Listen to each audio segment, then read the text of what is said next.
고달픈 삶의 은혜도 무뎌지고 곧 사라질 것에 내 맘 두네. 헛되고 헛된 것들을 바라보며 그 은혜를 놓치며 살았네. 주어진 삶을 묵묵히 살아가며 날 붙드신 주 예수를 보내. 사망 가운데 놓여진 나의 삶을 날 건지신 그 이름 예수.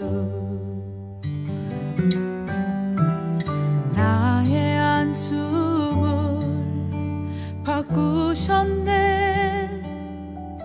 주를 향한 노래로, 소망의 노래로 나의 눈물을 거두신 주 예수 이름 안에 살게 하소서.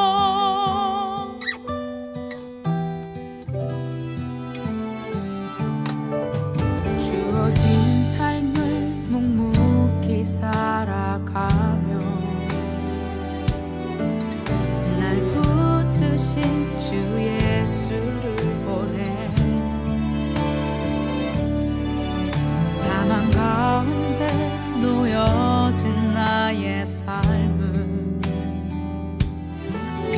날 건지신 그 이름 예수. 나의 한숨을 바꾸셨네. 주를 향한 노래로, 소망의 노래로 나의 눈물을 거두신 주 예수 이름 안에 살게 하소서. 나의 한숨을 바꾸셨네. 주를 향한 노래로, 소망의 노래로 나의 눈물을 거두신 주 예수 이름 안에 살게 하소서.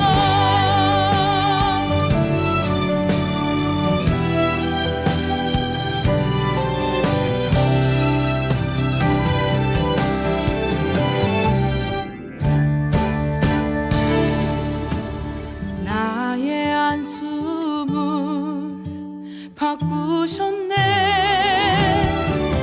주를 향한 노래로, 소망의 노래로 나의 눈물을 거두신 주 예수 이름 안에 살게 하소서. 예수 이름 안에 살게 하소서. 예수 이름 안에 살게 하소서.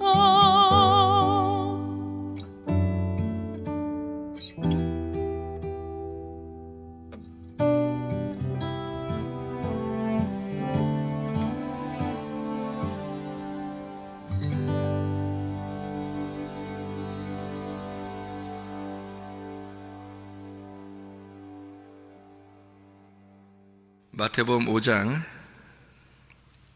1절부터 12절까지 말씀 같이 읽었습니다. 마태복음 5장 1절부터 12절까지 말씀. 예수께서 무리를 보시고 산에 올라가 앉으시니 제자들이 나온지라 입을 열어 가르쳐 이르시되, 이렇게 되어 있습니다. 산에 올라갔다는 얘기는 이게 작은 산일지라도 성경에서는 산이라고 그러면 일단 우리가 삼각형을 봐야 됩니다. 산 하면 삼각형처럼 생겼잖아요, 그죠? 삼각형처럼 생겼으면 산에 올라갔다 그랬으니까 삼각형의 어디 밑에 중간 꼭대기, 삼각형의 꼭대기죠. 꼭대기 올라갔다 이렇게 봐야지 성경이 이제 이해가 되는 거예요. 그러면 삼각형의 꼭대기 올라갔다는 말은 산 꼭대기, 그러니까 산에 올라갔다는 얘기죠. 그러니까 산에 올라갔다 그러면 삼각형 꼭대기, 삼각형 꼭대기는 어디를 말하는 것 같아? 삼각형 꼭대기는 꼭지점 이런 얘기 하지 말고 그런 거 하지 말고 삼각형의 꼭대기 그럼 어디? 지성소입니다. 그죠? 지성소에. 그러니까 지성소에 올라갔더니 제자들이 나온지라 이렇게 하면 이해가 되겠죠. 무슨 말인가? 성경이죠. 왜냐하면 성경은 어느 부분에서는 이렇게 하고 저 부분에서 이렇게 설명하고 그렇게 하면 안 되는 거예요. 성경은 다 일괄성 있게 이렇게 똑같이 이루어진 거니까 이렇게 수학으로 말하면 공식 같아가지고 공식만 이렇게 알면은 다른 것들이 풀리잖아요. 그런 식이에요. 성경이 그렇게 돼 있어야지 또 정상이고 그래야 이해를 할 수 있지. 성경을 무슨 신학자들만 성경을 해석하면 일반 사람들 어린아이나 노인들이나 공부를 많이 안 하신 분들은 성경 어떻게 보라는 거예요? 그러면 그렇게 따지면 그죠? 그래서 여기 하나의 규칙처럼 이렇게 정해놓고서 그 규칙에 이제 대입을 시키는 거예요. 그러면 이렇게 마저 들어가도록 그렇게 만들었죠. 그게 이제 삼일길이라는 거예요. 그게 그래서 얘기를 하는 거예요. 삼일길하면 이제 뜰, 성소, 지성소, 애굽, 광야, 가나안 이렇게. 그러니까 일단 기본 틀이 그거란 말이에요. 그러니까 산 그럼 어떻게? 산 삼각형 돼 있죠, 그죠? 밭 그럼 어떻게? 밭은 네모 사각형으로 돼 있다 그랬잖아요. 그러면 사각형으로 이렇게 돼 있다 그러면 어디를 생각한다고 했어요? 성막, 성전, 내 마음의 밭 이렇게 생각하라겠죠. 그럼 내 마음의 밭이나 성전이나 성막이나 다 어떻게? 삼일길 세 개, 칸이 세 개가 되어 있단 말이에요. 칸이 세 개가 되어 있어요. 그러니까 사각형 그러면 칸이 세 개가 되어 있는 거예요. 그래서 애굽, 광야, 가나안 이렇게 뜰, 성소, 지성소 이렇게 되어 있죠. 그럼 삼각형도 칸이 세 개인데 위로 되어 있단 말이에요. 이렇게 삼각형 이렇게. 그래서 삼각형에서 위로 이렇게 되어 있어서 거기에 삼각형이 세 칸으로 되어 있어요. 뜰, 성소, 지성소 1층, 2층, 3층 이렇게 항상 이런 규칙을 이렇게 정해놓고서 성경을 보면은 이해가 잘 되는 거죠. 삼각형, 사각형, 원 이렇게 보면은 이제 이해가 되는 거예요. 그러면 요 부분에서는 이제 어떻게 된 거예요? 산에 올라갔다 그랬으니까 지성소에 올라갔다 이렇게 된 거죠. 지성소에 갔더니 지성소에 산에 올라가서 어떻게 했어요? 입이 어떻게 돼요?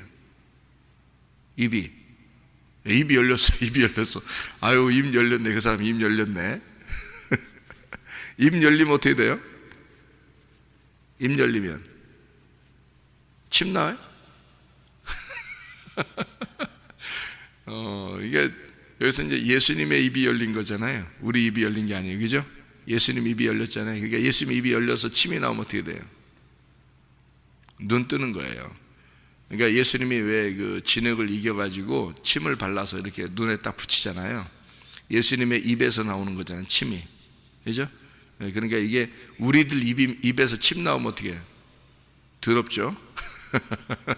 우리들 입에서 침이 나오면 더러워. 그래서 서로 막 침 섞어가면서 밥 먹고 이런 거 사람들, 외국 사람들이 보면 이상하게 생각해요. 그러니까 우리는 한솥밥, 한솥에 된장찌개 이렇게 해서 한 투가리의 된장찌개, 한솥에 밥 이렇게 해서 같이 이렇게 퍼먹고 이러는 그런 비빔밥 이런 거 막 있잖아요. 그러니까 외국 사람들이 도저히 이해할 수 없는 그런 문화예요, 이게.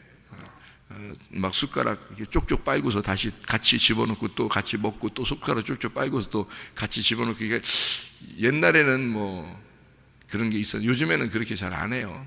손님 대접한다고 해놓고 그렇게 잘 안 합니다.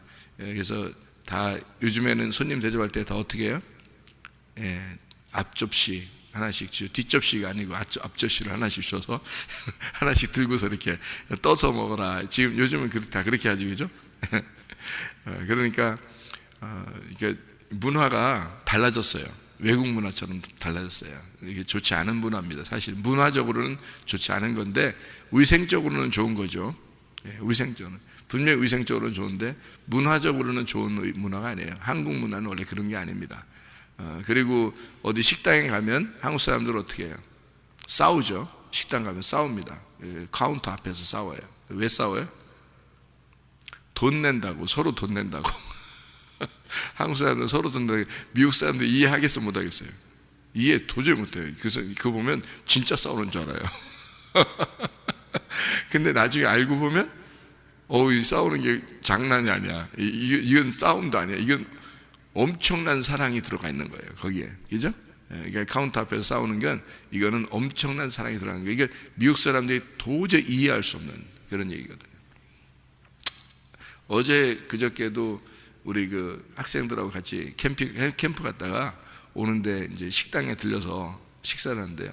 나오면서 제가 못 나올 뻔했어요. 왜냐면 아줌마 둘이 싸우는데 서로 돈 낸다고 옷을 막 진짜 찢어질 정도로 잡아당기고 저쪽에서는 내가 낸다고 안 된다고 자기 막 들어가고 뭐 신발 올려놓으라고 하면서 자기 딱 먼저 들어가 있는 거예요. 그러니까 신발 딱 올려놓지 가다 다시 또 막 옷 잡아당기면서 밖으로 끌어내고 그러니까 문 앞에서 그러니까 내가 못 나와야 되는데 못 나오고 한참 기다렸다니까요. 두 아줌마가 싸우면서 서로 돈 낸다고. 근데 한 분이 덩치가 크신 분이 이렇게 결국은 이겼어요. 밀어가지고 저쪽 떨어지고 이게 등치 크신 분이 돈을 결국엔 냈어요. 먼저 그 카운터 보시는 그 아주머니도 웃더라고. 한참 웃더라고요. 하도 그 앞에서 실갱이라니까. 근데 그게 한국에만 있는 그런 문화예요. 참 정겨운 문화죠. 한참 쳐다봤어요, 저도. 그게 요즘에도 그런가 했더니 진짜 요즘에도 또 그런 사람들이 있더라고요. 이제 아줌마들이니까 옛날 사람들이니까 그렇겠지만 참 그게 보기 좋고 이게 조금 나올 때 좀 더뎠지만 그래도 기분 좋았어요. 그런 모습들을 보면서 외국 사람들은 도저히 이해할 수 없는 그런 얘기거든요. 그러니까 서로 이렇게 하나가 되고 서로 우리가 된 우리 민족, 우리 민족은 다 우리 민족이라고 그러고요. 우리 가정, 우리 집, 뭐 우리 마누라, 뭐 우리 남편, 말도 안 되는 얘기인데 우리 마누라래, 우리 남편이래. 그러니까 공동으로 남편을 쓰는 거예요. 공동으로 마누라를 쓰고 우리 마누라, 우리 남편 뭐 이렇게 우리 아들이야. 그러니까 누가 낳았는지 모르겠어. 우리 아들이야. 그렇게 얘기를 하죠. 그러니까 참 어떤 면에서는 정겹죠. 옛날 같은 때는 이제 한 동네에서 같이 가족들처럼 이렇게 서로 지내던 그런 우리나라는 시족 사회 있잖아요, 그죠? 서로 같은 시족 사회. 그러니까 옛날 그 이스라엘 문화처럼 자기들이 이렇게 가족들끼리 여러 친척이나 가족들끼리 서로 모여 살았던 그런 민족이기 때문에 다 우리라는 말이 통했어요. 지금은 그렇지 않죠. 다 뿔뿔이 흩어졌으니까 나 그러지만 내 남편, 내 아내, 내 자녀, 내 부모, 내 친구 뭐 이런 식으로 하지만 옛날에는 다 우리 친구, 뭐 우리 자녀, 우리 부모, 우리 남편이야, 우리 아내야 이렇게 다 우리였어요. 이게 이제 시족 사회였기 때문에 그렇습니다. 그러니까 이스라엘도 그랬어요. 이스라엘도 그래서 이스라엘의 문화하고 우리나라 문화하고요 비슷합니다. 그래서 성경을 이해할 때는 이스라엘 사람들이 아무래도 가장 잘 이해하겠죠, 성경을. 그리고 이 세상에서 가장 성경을 잘 이해하는 민족이 한국입니다. 성경을 가장 잘 이해하는 민족이 한국입니다. 제가 볼 때는 그래요. 왜 그러냐면 이스라엘은 자기네 문화니까, 자기네 역사니까 이해를 할 수 있을 것이고 그 역사를 가장 닮은 민족이 한국이거든요. 그래서 한국은 동쪽을 이렇게 담당했고 이스라엘은 서쪽을 담당해서 동과 서를 이렇게 딱 이렇게 기준을 잡아주는 나라가 한국과 이스라엘이 되는 거예요. 성경적으로 보면. 그래서 성경을 우리라는 게 창세기 1장부터 요한계시록까지 다 우리거든요. 우리 하나님, 그리고 우리 교회, 우리의 천국 이렇게 되거든요. 그래서 그것이 다 성경 전체가 우리로 되어 있는데 그거를 교회라고 하는 것으로 이제 목적을 삼고서 설명을 한 거거든요. 성경이. 이것도 하나의 규칙이에요. 그런 규칙을 정확하게 그냥 마음속으로 깨달을 수 있는 민족이 어디 있겠어요? 이 세계에서. 우리나라 민족이라고요. 우리나라 민족. 이게 성경을 금방 이해할 수가 있는 거거든요. 진짜 된장국이나 밥을 한 솥에 또는 한 투가리에 같이 넣고서 숟가락을 같이 넣고 먹을 수 있는 민족들은 이 세상에서 흔치 않습니다. 실제로. 근데 우리나라가 그런 것들을 하고 있고요. 실제로. 그리고 이스라엘은 이제 한 빵을 만들어서 그걸 서로 찢어서 같이 이렇게 먹으면서 우리는 한 가족이다라고 하는 것을 나타내 주죠. 주의 만찬도 하나의 빵이에요. 서로 찢어서 주는 겁니다. 이렇게 하나의 빵을 갖다가 찢어 주면서 같이 먹는 거예요. 그게 이제 예수 그리스도를 몸을 나타내고 그거를 이제 서로 찢어서 먹는 그런 민족들. 그것이 그들의 식사 풍습. 이렇게 되는 것은 서로 이제 하나가 되는 그런 모습들을 나타내 주죠. 그래서 예수님에게서 나오는 침을 우리는 그냥 침이 이렇게 나왔다라고 생각하면 사람들이 나오는 침은 어떻게 되겠어요? 더럽죠. 왜 더럽냐면 사람은 흙덩어리니까 흙덩어리에서 나오는 침이잖아요. 그러니까 이건 땅의 것이니까 땅의 침은 더러운 거거든요. 근데 예수님이 침을 발라가지고 이렇게 눈에다 이렇게 발라주는 것은 침을 발라서 눈에다 이렇게 발라주는 거는요 하늘의 침이거든요. 땅의 침이 아니고. 그러니까 예수님의 입에서 나오는 침은 말씀입니다. 그러니까 하늘의 침이니까 이게 하늘에서 온 몸이잖아요. 예수님이. 그죠? 하늘에서 온 거기 때문에 이게 하늘의 침이에요. 그러니까 그건 복음을 얘기하는 거죠. 땅에서 나오는 우리들의 침은 더러운 거죠. 땅의 거니까. 그러니까 땅의 침을 갖다 서로 섞는다? 이건 쉽지 않은 거죠. 그렇지만 하늘의 침인 그 예수님의 그 침을 가지고 사람의 눈을 갖다가 만졌다? 그러면 그는 치료가 일어나는 것입니다. 그게 이제 하나님의 말씀, 그 복음으로 눈을 떴다 이런 의미거든요. 자, 마태복음 5장 1절부터 12절까지의 말씀을 여기 우리가 보니까요. 입을 열어 가르쳐 이르시되, 자 어디로 올라갔더니 산 위에 올라갔더니 산 꼭대기에 올라갔더니 입을 열어서 가르쳐 이르시되 이렇게 되어 있습니다.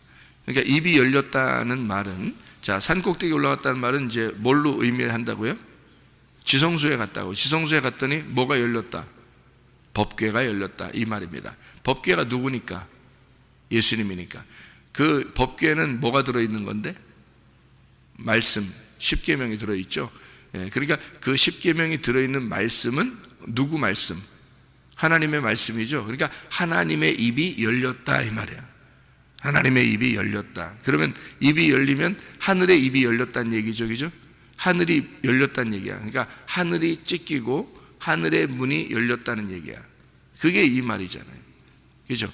그러니까 지성소라고 하는 산에 올라갔다, 이것이 지성소에 올라갔다라는 말만 딱 이해해도 아, 이게 지금 땅의 말이다, 하늘의 말이다, 하늘의 말이다 라는 것을 이해할 수 있죠.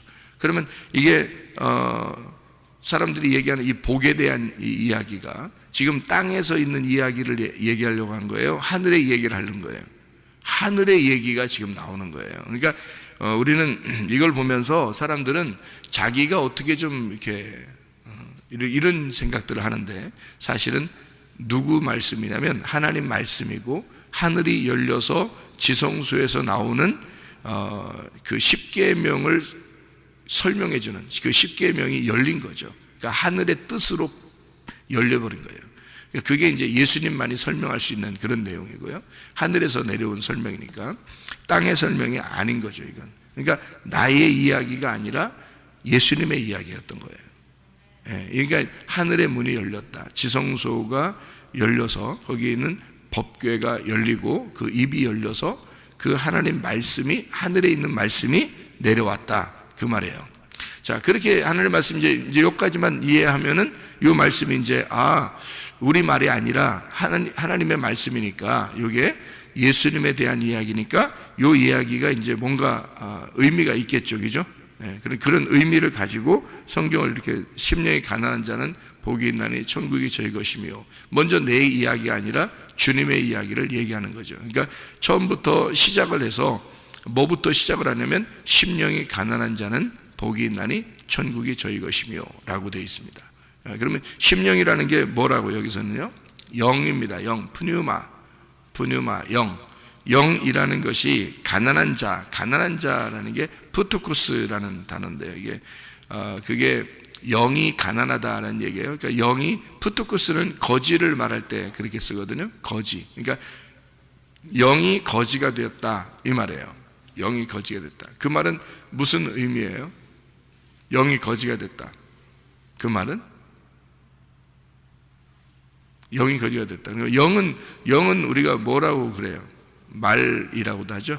영은 말씀이고 생명이다 이러잖아요. 그러면 영이라는 게 거지가 됐다. 그 말은 영 안에서 거지가 됐다. 그 말은 내 말이 사라졌다 이 말이에요. 내 말이 사라졌다. 자, 내 말이 사라지니까 내 말이 사라지는 거를 뭐라고 한다? 거지라 그런다.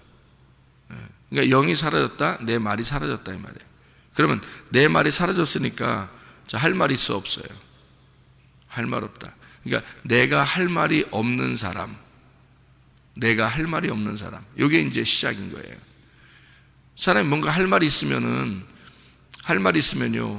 이게 시작을 못해. 그 사람이 얘기를 해야 되니까. 자기 할 말 있잖아 지금. 자, 할 말 있으면 해보세요. 할 말 있으면 해보세요. 그러면 그 사람이 말을 시작하면 한두 끝도 없어. 그러면 하나님 말씀 하겠어요? 하나님 말씀 못하죠. 자기 얘기해보세요 했는데 그 사람이 계속 얘기해. 그러면 하나님 말씀 어떻게 얘기해요? 저 할 말 없어요. 내가 말할 말이 없습니다. 이런 사람에게 하나님께서 말씀하시겠죠. 그죠? 내가 할 말이 있는데 어떻게 하나님이 말하겠어요? 내가 할 말이 있는데. 내가 할 말이 없어야 하나님이 나에게 말할 거 아니에요? 바로 그 말이에요. 너 할 말 없느냐? 영이 가난하냐? 영이 거지가 됐냐?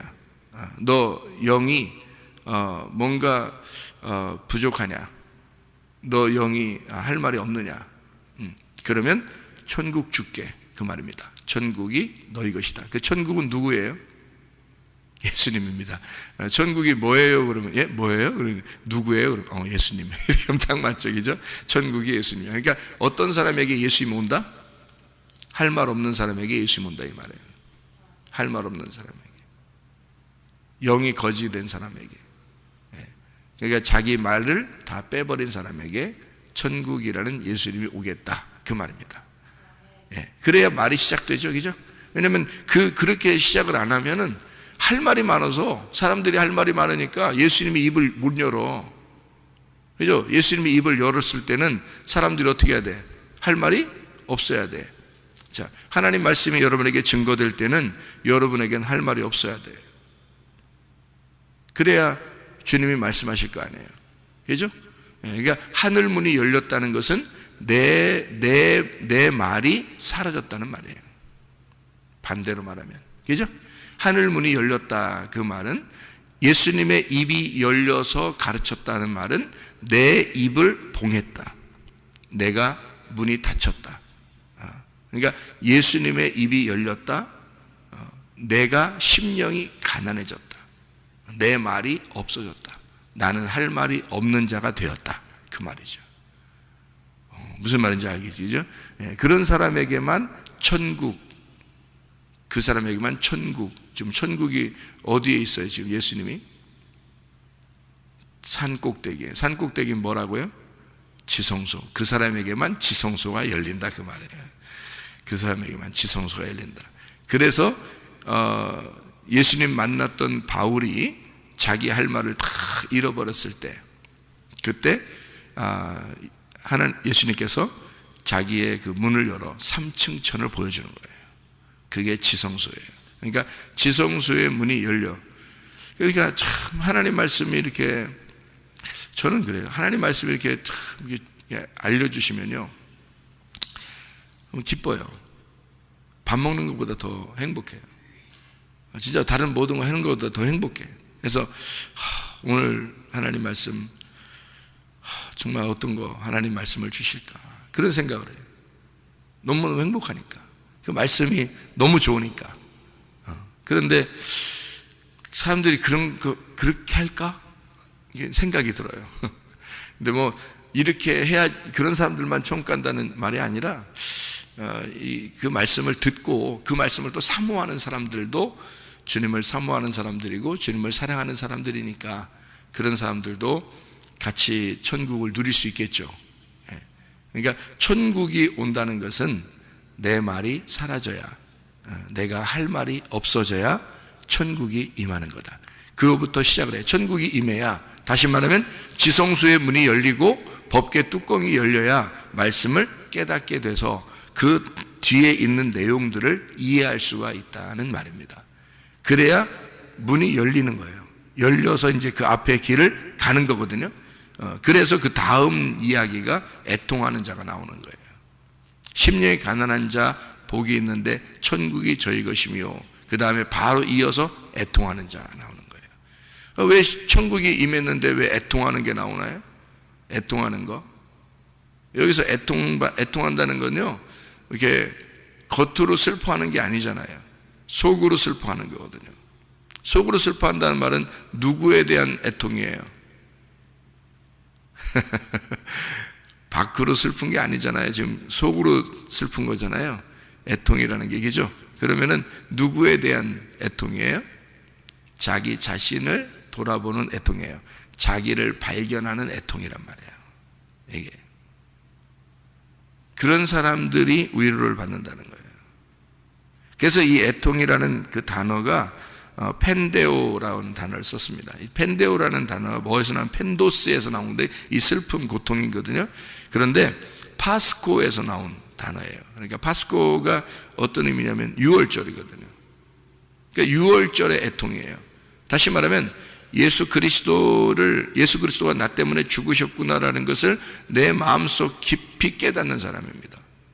내 마음속 깊이 깨닫는 사람, 그 사람이 위로를 받는다는 거예요. 예수 그리스도가 나 때문에 죽으셨다는 걸 깊이 깨닫는 사람이 위로를 받는다. 그랬더니 그 위로라는 게 뭐냐면 초청하는 거거든요. 나를 초청하는 거예요. 주님이 뭘로 초청하냐면 예배로 초청합니다. 그러니까 애통하는 자는 복이 있나니 너희가 예배를 드리게 될 것이다, 이 말입니다. 이 말이에요. 그러니까 예배로 나를 인도할 것이다. 어떤 사람에게?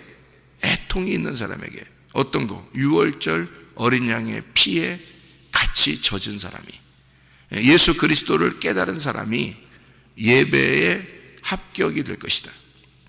그러니까 예배로 초청되어 함께 먹게 될 것이다, 그 말이거든요. 그래서 6월절의 그 이야기가 애통, 그리고 위로가 예배입니다. 여기에요. 그런 의미로 썼어요. 그러니까 6월절 애통은 어떤 의미냐면 내가 내 속에서 나를 발견하고 내가 고통스러워하는 얘기니까, 그게 어떤 얘기냐면 나와 하나님 사이에 애통, 전쟁이 일어나서 내가 패배한 겁니다. 그러니까 말씀과 육체가 전쟁을 해서 육체가 패배한 거예요. 그런 애통이죠. 내가 나를 발견해 보니 내가 육체였구나, 내가 아말렉이었구나. 그래서 여호수아라는 예수님하고 싸워서 내가 졌다. 그래서 자기를 돌아보게 되었고 그 나를 위해서 돌아가신 예수님을 보게 되었다. 그러니까 그런 마음을 가진 자가 예배로 부름을 받게 된다. 그러니까 애통하는 그 고통이 있는 자, 내 속에 그 슬픔과 고통이 있는 자가 그 6월절의 고통을 통해서, 6월절날 누가 죽어요? 6월절날 예수님이 죽죠, 그죠? 그때 6월절날 예수님이 죽는 것을 어린 양이 죽는다 그렇게 말하잖아요. 그런데 그날 다 누가 죽었어요? 그날 장자들이 죽잖아요. 그 장자가 누구예요? 첫 아들이죠. 첫 아들이 어디서 난 걸 말하는 거예요? 땅에서 난 자를 말하는 거거든요. 땅에서 난 첫 번째 아들. 예수님은 어떻게 두 번째 아들이죠? 두 번째 아들이니까 어디서 왔어요? 하늘에서 왔잖아요. 땅에서 나온 자가 첫 번째 아들이에요. 그럼 땅에서 나온 자가 누구야? 나죠. 내가 첫 번째 아들이에요. 그러니까 성경에 있는 아담은 결국 누구를 말하는 거예요? 나를 말하는 거란 말이에요. 그럼 두 번째 아담은 누구를 말하는 거예요? 예수님을 말하는 거라고요. 그러니까 이것도 규칙이에요. 이런 규칙을 모르면 옛날 아담이 있었는데, 우리 조상이 있었는데, 첫 번째 사람이 있었는데, 그 다음에 이렇게 전해져서 나는 그의 후손이야. 이렇게 성경 보면 이제 큰일 나는 거니까. 아니, 뭐 큰일 난다는 건 아니지 뭐. 그렇게 볼 수도 있지 뭐. 그걸 먹고 큰일 난다고 보는 건 아니지. 예? 그렇지만 하나님의 그 공식에 들어가지 못한단 말이에요. 공식적인 어떤 이런 규율에 들어가지 못하니까 성경을 아무래도 중심이 벗어난 거죠. 그러니까 뭔가 성경을 이해를 못하게 되는 거지. 자, 그러니까 장자가 죽었다는 말은 누가 죽었다는 말? 내가 죽었다는 말. 흑암에 내가 죽었다는 말이에요. 그리고 그걸 대신해, 그 죽음을 대신해서 누가 죽었어요? 예수님이라는 어린 양이 죽으셨다. 그분이 나의 장자의 죽음을 대신하셨다는 말이에요. 그래서 그 어린 양의 죽음, 다시 말하면 내 장자로서의 나의 죽음을 애통하는 자예요. 그러니까 예배를 초청받고 성립이 되는 거죠, 그게. 그래서 애통하는 자는 복이 있나니 저희가 위로를 받을 것이며. 자, 어떤 사람? 내가 패배하고 내가 죽은 자, 하나님과의 전쟁에서 내가 죽은 자, 이 자는 하나님에게 초청을 받을 것이요 라고 이야기하는 것입니다. 자, 내가 패배했으니까 어떻게 되겠어요? 온유해지겠죠. 온유해지는 겁니다. 이 온유하는 게 프라우스라는, 마음을 낮추는 겁니다. 내 마음을 낮추게 되죠. 그러니까 내가 죽었으니까. 그러니까 심령이 가난한 자는 복이 나니 천국이 저희 것이며 했어요. 그러면 여기서 내가 어둠임을 인정하고 빛이 올 때 그 내가 어둠임을 인정해서 나는 어둠입니다 하면 이 빛이 들어와서 심령이 가난한 자에게 빛이 들어오겠죠. 근데 내가 심령이 부유한 자면 내가 스스로 빛이라고 할 거 아니에요. 그러면 심령이 가난한 자가 아니고 심령이 부유하니까 빛이 안 들어가겠죠. 그러니까 빛이 들어오는 거야. 빛이 들어오게 되면 그러면 어둠이 깨지고 전쟁이 일어나서 죽죠. 그게 애통이란 말이에요. 그 애통이 일어나면 그 밑에 있는 땅에 있는 빛을 받아들인 어둠이었던 내가 어떻게 되겠어요? 바짝 낮아지겠죠. 그러니까 그 빛을 받아들이니까 나는 어둠이 사라진 게 아니라 잠시 사라져 있는 거예요. 그러니까 있긴 있는데, 어둠이 있는데, 근데 빛을 받아들였기 때문에 이 어둠이 겸손해지는 거죠. 낮아진 거지. 마음을 낮추는 거라 이 말이에요. 그러니까 마음이 낮춰지니까 이 세상 살아가는 동안에 어떻게 살겠어요? 살아가면서 양보하고 그러죠. 다 양보하고. 왜냐면 내가 깨지니까 내 주장을 하겠어요? 안 하죠. 그러니까 양보하죠. 다 사람들에게 양보하고 먼저 뭐 형님 먼저 아우 먼저, 형님 먼저 아우 먼저, 그럼 내가 먼저 이렇게. 그러니까 양보를 하게 되죠. 다시 말하면 온유해지니까, 마음이 낮아지니까 이게 양보를 하게 돼요. 양보를 하니까 다른 사람 먼저 이렇게. 그래서 형님 먼저 아우 먼저, 형님 먼저 아우 먼저, 그럼 내가 먼저. 그러면 안 되죠. 형님 먼저 이렇게 해서 먼저 양보를 하게 되고요. 그러니까 다른 사람에게 내가 이게 배려하는 마음이 생기죠. 그러니까 온유하잖아요. 그러니까 온유하니까 이 사람이 땅에서 이게 넓어지죠. 지경이 넓어집니다. 그 말은 무슨 말이냐면 땅을 차지한단 말이거든요. 그게. 그러니까 온유해지니까 땅을 차지하는 거야. 그럼 그 땅이 누구겠어? 누구 그러면 다 뭐예요? 예수님이야. 그러니까 예수님이라는 말씀을 더 차지하게 된다는 겁니다. 왜냐면 내가 낮아졌잖아요. 낮아진 상태에서. 그러면 베드로전서 5장 5절에 보면 겸손한 자에게 은혜를 베푸시느니라 그랬죠. 성경이 어떻게 하면 이해가 돼요? 은혜를 받아야지 이해가 돼요. 은혜를 받지 못하면 이해가 안 돼요. 이 성경이라는 건. 그래서 이 성경에는 이 성경이 뭐겠냐고요. 성경책이 어떻게 생겼다고요? 맥각형으로 생겼다고? 사각형으로. 사각형은 뭐라고? 밭, 땅이라고. 그러면 이 땅을 많이 차지한 사람은, 이 땅을 많이 차지했다. 이게 어떤 사람이 차지한다고? 온유한 사람이 차지한다고. 그 온유한 사람이 겸손하고 온유한 사람이에요. 그 온유하고 겸손한 게 누구예요? 예수님이잖아. 그래서 그분이 가장 땅을 많이 차지한 거예요. 그분의 땅이란 말이에요. 그러니까 이 예수님 자체가 땅이고 이게 말씀이야. 예수님의 성경 말씀의 중심이 누구냐면 예수님이에요. 그러니까 이 땅을 차지하려면, 이 성경을 차지하려면, 이 밭을 차지하려면 온유해지면 땅을 차지하는 거예요. 근데 사람들이 이걸 모르면 어떻게 돼요? 그냥 땅 이렇게 생각하겠죠. 그죠? 그러면 성경에 규칙이라는 게 있는데 규칙을, 공식을 다 빼버리고 자기는 그냥 땅 좋다는, 땅, 부동산 좋다는 거지. 그러면 이제 큰일 나는 거예요. 이 성경이 완전히 달라지는 거예요. 그죠? 완전 엉뚱한 방향으로 성경이, 야, 내가 좀 착하니까 좀 온유해지면, 내가 정말 착한 일 많이 하고 내가 조금만 더 온유해지면, 내가 아직 온유하지 않은가 봐, 좀 더 온유해지면 하나님이 땅을 많이 주실 거라고 생각하는 거죠. 이건 뭐 성경의 시옷자도 모르는 거예요, 진짜. 예. 근데 그걸 믿고 있어요, 사람들이. 희한한 거죠. 왜? 자기가 그거 좋아하니까 그러는 거예요. 자기가 그 부동산을 좋아하니까 그러는 거야. 우리의 부동산은 사실은요, 하나님 나라에 있습니다. 그렇지 않겠어요? 우리의 부동산은 하나님 나라에 있어요. 근데 하나님 나라가 뭐예요? 마음이야. 마음의 천국이 일어나는 거예요. 그러니까 그 하나님 나라가 우리 마음이 돼야 되고, 우리 마음의 부동산이 넓어져야 되는 거예요. 그러니까 성경에서는 뭐라 해요? 너희의 마음을 넓혀라 그러잖아요. 너희의 마음을 넓혀라. 그러니까 찌그러뜨려야 되는 거예요. 너를 찌그러뜨려야 쫙 넓어지죠. 펴지죠. 그릇이 종재기만하게 요만하게 있는 거, 요걸 갖다 큰 그릇 들리면 어떻게 되는 줄 알아요? 찌그러뜨리면 돼요. 완전히 찌그러뜨려 납작하게 접시처럼 만들어버리면, 그러면 쫙, 그러면 다 받을 수 있는 거잖아요.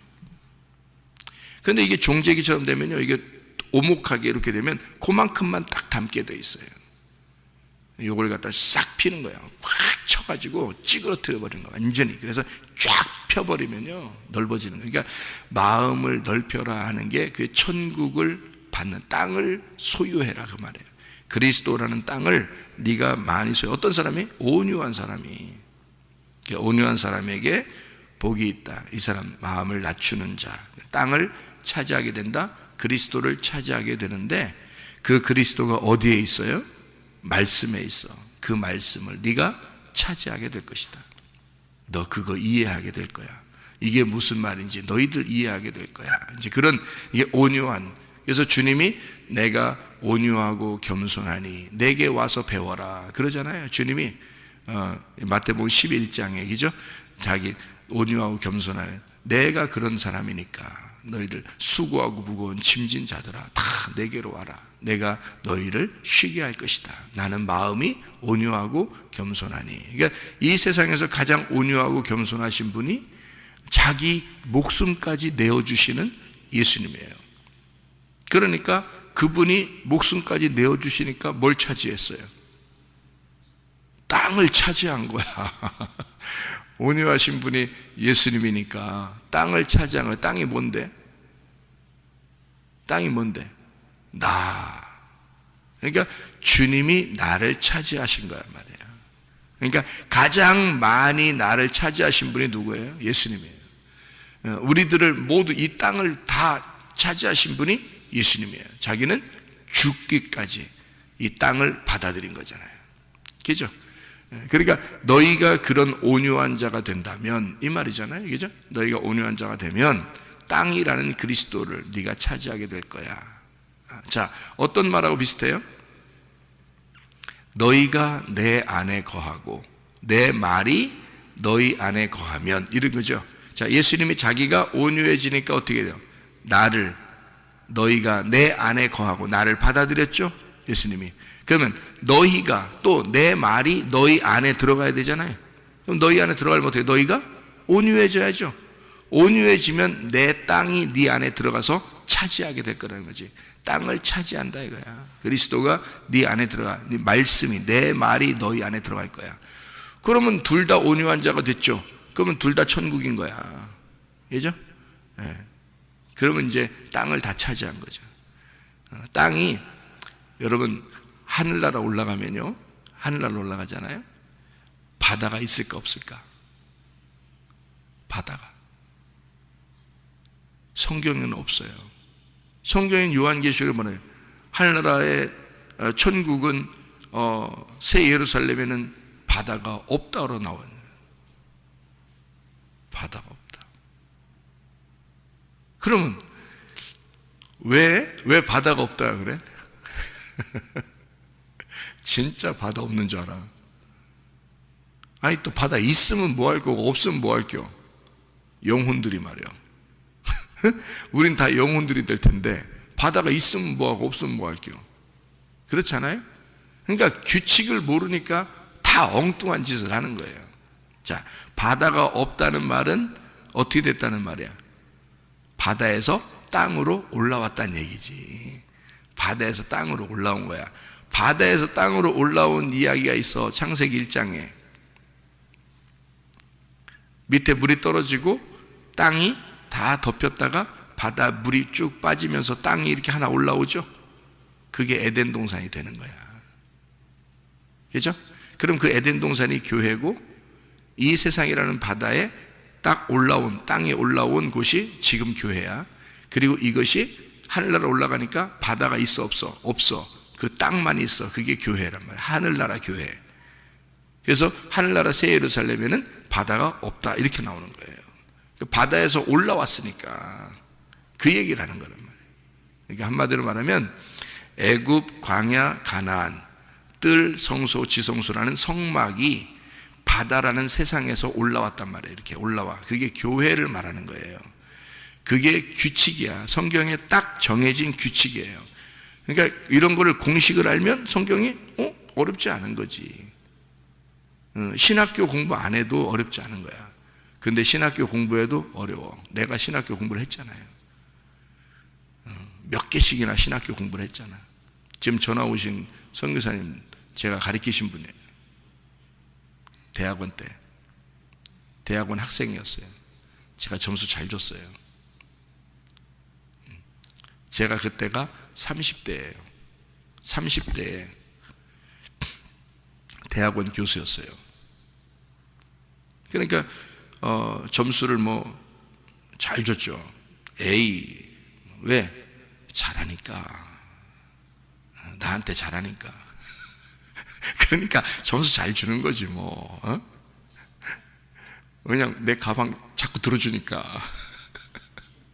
그러니까 A 무조건. 거기는 학생들 그때 당시에 한 50명 됐나? 우리 학생들이요. 우리 반에 그 수업하는 학생들이 그 수업을 신청하지 않은 사람이 없었어요. 다 신청했으니까. 그래서 다 150명 정도 이렇게 대학원생들이 있는데 진짜 수업은 정말 칼같이 내가 해드리고 점수는 대신에 다 좋게 줬어요. 그래서 지금 목회하시는 그 목사님들이 저를 만나면 그래요. 제가요 그때 진짜 점수 잘 받았어요. 그런 얘기를 많이. 진짜 최고 점수 안 준 사람, 그때는 상대평가 없어 절대평가였는데 다 뭐 B+ 이상 다 이렇게 주었으니까. 그러니까 다 좋아하지 뭐. 점수 잘 줘서 하는 게 아니라 수업을 어떻게 했는지 저도 잘 모르겠는데 앞자리 차지하려고요. 가방 먼저 갖다 놓고 막 자리 차지하려고 뒤에 앉으면 안 된다고 수업 시간 그 종치기 전에 엄청 달리는 소리가 막 나요. 진짜 이 선교사님한테 물어보면 알아. 그 사람들이 앞자리 차지하려고 어떻게 달려왔는지. 대학원생들이요. 거기는 목사님들도 계시고, 왜냐면 이제 나중에 이제 목사님 되고 난 다음에 대학원을 공부하시는 분들도 있고 그러니까 그런 분들도 계시고 그런데 그때 내가 30대에 초반, 중반 이때니까요. 초반 됐나 중반인가? 나이가 어떻게 됐나 모르겠는데 그때 당시 그렇게 그러니까 저는 그때 굉장히 교만했습니다. 굉장히 교만해서 당연히 여러분이 그렇게 해야지 라고 생각했어요. 저는. 근데 내가 지금 생각해 보면요, 아찔합니다. 아찔해. 내가 어떻게 가르쳤지? 아찔해. 그렇게 모르는 사람이, 지금 내가 이 말씀을 깨닫고 보니까 그렇게 모르는 사람이 그렇게 당당하게 가르치는 걸 사람들이 너무 좋다고 막 앞자리 차지해서 배웠으니까 생각을 해보시라고. 내가 참 아찔해요. 지금 생각하면 이게 하나의 그 규칙이라 정말 누구나 다 이런 공식들을 이렇게 알려주면 할머니가 됐든 어린아이가 됐든 다 이해할 수 있도록 하나님이 만들어 놓으신 거예요. 하나님 성경책은요. 참 놀랍죠. 그러니까 요게 안 열리니까 사람들이 어려운 거야. 성경이 너무 어렵고 막 어떻게 배워보려고 막 이러는데 사실 그렇지 않아요. 하나님의 말씀은 그렇게 어려운 게 아닙니다. 이게 아주 쉽게 하나님이, 그래서 너희들 마음이 온유해지면 그럼 하나님께서 너희들에게 땅을 기업으로 줄 거야. 그런 하나님의 말씀입니다. 시간이 다 가서 어떻게 더 이상 시간을 못 하겠어요. 다음에 또 하기로 하고요. 이제 이 내용만 읽고 마치도록 하겠습니다. 그리고 난 다음에 이제 의에 줄이고 목마른 자 복이 있는데 배부르게 될 것이다. 이제 그런 얘기를 하죠. 그리고 그렇게 된 자가 의에 줄이니까, 의라는 게 하나님의 관역입니다. 하나님의 중심, 하나님의 마음, 하나님의 생각, 그거를 자꾸 깨달으려고 하는 거죠. 그렇게 된 사람들은 배부르게 되죠. 당연히 그 주님 안에서 배부르게 되죠. 영적인 배부름입니다. 그러니까 이 사람이 마음이 어떻게 해서 긍휼히 여기게 되죠. 긍휼한 마음이 생기는 거예요. 이건 우리가 생기는 게 아니고 주님께서 그렇게 주시는 거예요. 주님의 마음이 내 안에 들어와 버리는 거예요. 긍휼이라는 게 내 마음에 들어오고, 그렇게 되니까 마음이 어떻게 돼서 깨끗하죠. 청결합니다. 마음이 깨끗하단 말이에요. 마음이 깨끗하니까 다른 그림이 그려져 있지 않잖아요. 주님의 마음이 들어왔으니까, 온유하고 겸손하신 그 주님의 마음이 들어오니까 내 마음이 깨끗해지는 거예요. 그러니까 하나님을 보는 거죠. 하나님이 뭔데요? 말씀이죠. 말씀이 보이는 거죠. 말씀이 알게 되는 거고 말씀이 보이는 겁니다. 그 말씀 안에서 그 하늘을 보면서 사는 거예요. 그러니까 지성소에 그 문이 열려 그 법궤가 열리고 내게 말씀하시는 그 입을 보면서 사는 거예요. 그게 마음의 청결입니다. 그러니까 날마다 어떤 게 신기하겠어요? 하나님 오늘 주실 그 말씀, 오늘의 그 말씀, 그 말씀으로 내가 천국을, 내가 이 각박하고 힘든 이 세상에서 하나님의 말씀, 그 청명한 그 깨끗한 그 말씀들을 내게 주십시오. 그것으로 내가 천국을 오늘도 누리며 살게 해주십시오. 그거 이외에는 천국이라는 걸 경험할 수가 없으니까, 하나님의 말씀 이외에는 이 세상은 너무 각박하니까, 세상을 바라보면 그게 안 되니까 마음이 청결해지면 내 마음 안에서의 하나님을 보게 된다. 그 하늘을 경험하게 된다. 그 하늘을, 그 하늘이라는 지성소의 그 법궤를 만나게 된다. 그 말입니다. 마음이 청결한 자예요. 그런 자면 이제 어떻게 돼요? 화평케 하죠. 그 말은 뭐냐면 예수님이 그런 분이니까 이 땅에 자기 마음이 깨끗하신 분이니까 이 땅에 자기가 오셔서 하나님과 사람 사이를 화목시키는 거 아니겠습니까? 그죠? 용서하고 사랑하고 화목시키는 거예요. 그런 분이니까. 그럼 우리도요. 우리가 그런 마음이 깨끗한 자가 되면 내 마음이 없죠. 그러면 이 사람은 어느 편을 들 수가 없잖아요. 마음이 깨끗해졌으니까. 그죠? 선악과를 먹은 자들은 어느 한 편을 든단 말이에요. 너는 옳다, 너는 그르다. 이렇게 편을 든단 말이에요. 그럼 화목시킬 수 없습니다. 그죠? 에휴, 네가 잘못했어. 너는 잘했어. 이러면요, 절대 화목시킬 수 없어요. 화목은 편이 없어야 되는 거야. 그죠? 편이 없어야 되니까 마음이 깨끗한 사람만 화목을 시킬 수 있는 거예요. 자기 마음이 없는 자가. 그죠? 그러니까 예수님이 자기가 어느 편에 있다, 나는 하나님 편에 있으니까 난 너희들은 정말 잘못됐어, 너희들은 못됐어, 이러면 어떻게 편을 할 수 있어요? 화목을 시킬 수 있겠습니까? 하나님의 마음이 청명하고 깨끗한 마음이기 때문에 너희들은 사랑으로만 보는 거예요. 그러면 화목이 될 수 있죠. 사랑으로만 쳐다보니까 그러니까 한마디로 말하면 첫째 아들, 둘째 아들이 있는데 둘을 화해시켜야 되겠어. 근데 네가 잘했어, 넌 못했어. 이렇게 하면 화해가 되겠냐고. 안 되죠. 둘 다 아버지의 눈으로 보고 둘 다 어머니의 눈으로 보면 어떻게 돼요? 형하고 동생이 둘 다 아버지의 눈으로 본다면요, 이게 둘 다 사랑스러워지는 거예요. 그러니까 마음이 한쪽에 기울은 게 아니잖아요. 그러니까 선악으로 보질 않는다고요. 내 자식으로 보이는 거예요. 그냥 둘 다, 그죠? 둘 다 내 자식인 거야. 그 마음으로 보는 거예요. 그게 청결한 마음이, 청명한 마음이에요. 그게 마음이 깨끗한 마음이다. 그런 사람은 하나님을 보게 되고 그런 사람은 화목을 시킬 수가 있다는 거죠. 그런 사람이 화해를 시킬 수가 있다. 그러면 하나님의 아들이라는 거예요. 그 사람이. 그러니까 하나님의 아들은 그냥 하나님의 아들이 아니라 어떤 걸 하나님의 아들이라고 한다고? 마음이 깨끗한 사람이 하나님의 아들이 된다고. 그 사람이 화목을 시키니까, 그 사람이 화해를 시킬 거니까, 그런 사람이 이렇게 화해를 시켜서 하나님의 아들, 그러니까 하나님의 아들만이 그 화해를 시킬 수 있는데, 그 하나님의 아들은 마음이 깨끗한 사람이다. 그런 말이에요. 그래서 의를 위해 핍박을 받는 자, 십자가죠. 결국 자기가 천국을 완성하는 겁니다. 그러니까 십자가를 통해서 천국을 완성하는 게 뭐가 완성된 거예요? 성경이 말씀, 구약과 신약이 완성된, 이 하나님의 말씀이 완성됐어요. 그러면 이 책이 어떻게 된 거예요? 이 하나님의 말씀이라는 이 성경책이 어디에 와 있는 거예요? 이게 그냥 따로 나하고 떨어져 있는 게 아니라 이 말씀이 나한테 들어온 거죠. 나한테 와 있는 거지. 그죠? 예수님이 이 땅에 와서 성경책 십자가 못 박혀 돌아가실 때, 자, 구약 좀 다 가져와 봐라. 예수님이 십자가 못 박혀 돌아가실 때 예수님의 품에 구약 성경을 딱 안고 돌아가셨더라. 이런 말씀이 있어요? 그래서 완성됐단 말인가? 아니죠. 예, 예수님 자체가 말씀이십니다. 그죠? 그러니까 육체가 죽고 그 말씀이 완성이 되었다, 이 말이에요. 구약과 신약이 완성이 되었다. 그게 지금 의를 위해 핍박받는 자가 어떻게 된 거예요? 그럼 이 사람은 천국이 완성되었다.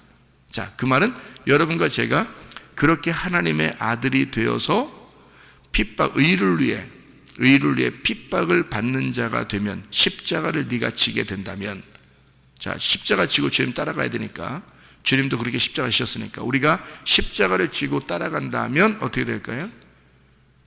완성이 된다.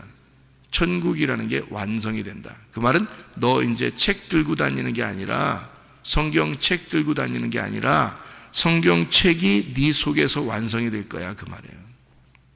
네 속에서 완성될 거야. 그러면 끝나는 거예요.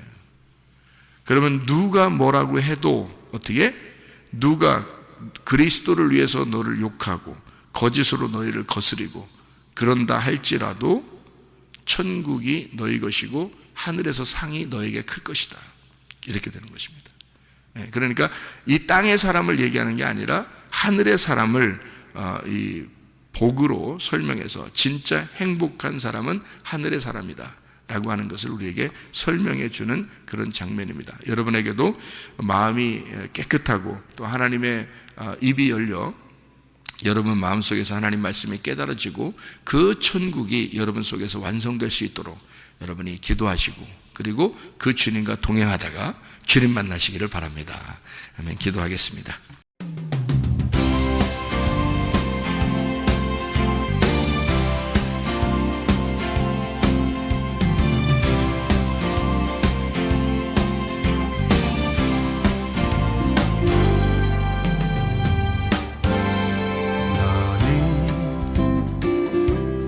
너머로 뻗은 나무 가지에 푸른 열매처럼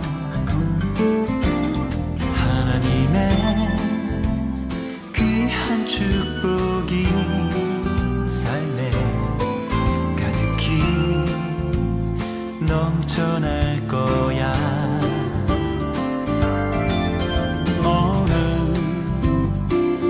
어떤 시련이 와도 능히 이겨낸 강한 발이 있어 전능하신 하나님께서 너와 언제나 함께 하시니 너는 하나님의 사랑 아름다운 하나님의 사랑 나는 널 위해 기도하며 내 길을 축복할 거야 너는 하나님의 선물 사랑스러운 하나님의 열매 주의 품에 꽃 피우는 나무가 되어줘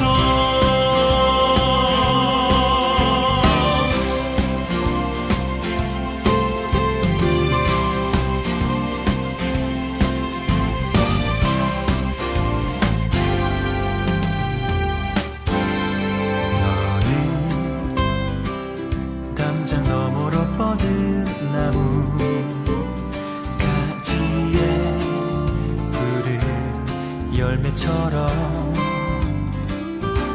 하나님의 귀한 축복이 삶에 가득히 넘쳐날 거야 너는 어떤 시련이 와도 능히 이겨낸 강한 발이 있어